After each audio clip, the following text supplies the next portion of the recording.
Qui a tué le mari de Manu? Marivaudan. Son inspiration est nourrie par la danse, l'écriture et la peinture. Après Une valse à 3 temps et Les beaux mecs, un mythe, Marivaudan publie son 3e roman chez Hello Éditions.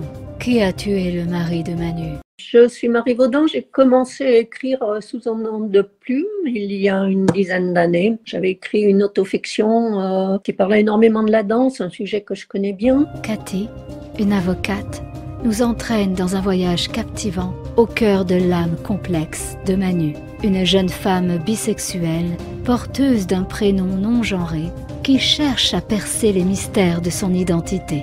Qui a tué le mari de Manu? Le 3e roman de Marivaudan est une invitation à emprunter le parcours initiatique de ces personnages en quête de sens et de vérité. Ce livre est construit d'une façon double. L'histoire était écrite et je n'arrivais pas à mettre le cadre quand j'ai eu l'idée de demander à une amie de se raconter. Et alors là, c'était le déclic. Son récit est devenu effectivement le cadre de mon histoire. Et j'ai imbriqué l'histoire dedans. Et l'avocate qui va mener l'enquête s'intéresse davantage, je dirais, à la psychologie des personnages qu'à l'énigme.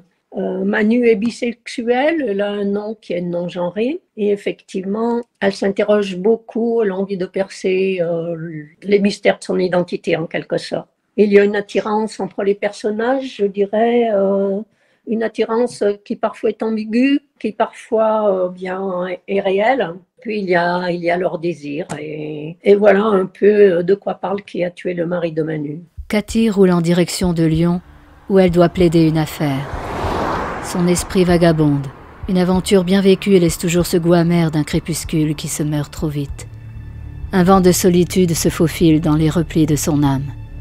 Le jour arrive où, d'une histoire, il ne reste qu'un souvenir au contour estompé, une simple trace, comme une brume qui s'étiole, un peu à l'image de la vieillesse qui vous enveloppe et vous laisse dans une survivance lointaine. L'éphémère surgit, une danse s'achève et si la caméra ne l'a pas captée, il en est fini. Elle a été, c'est tout.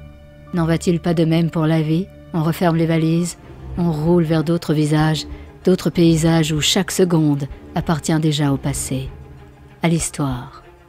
En arrivant à Lyon, après avoir défait ses valises, Cathy fut saisie par l'âpre besoin d'arpenter les rues de la ville.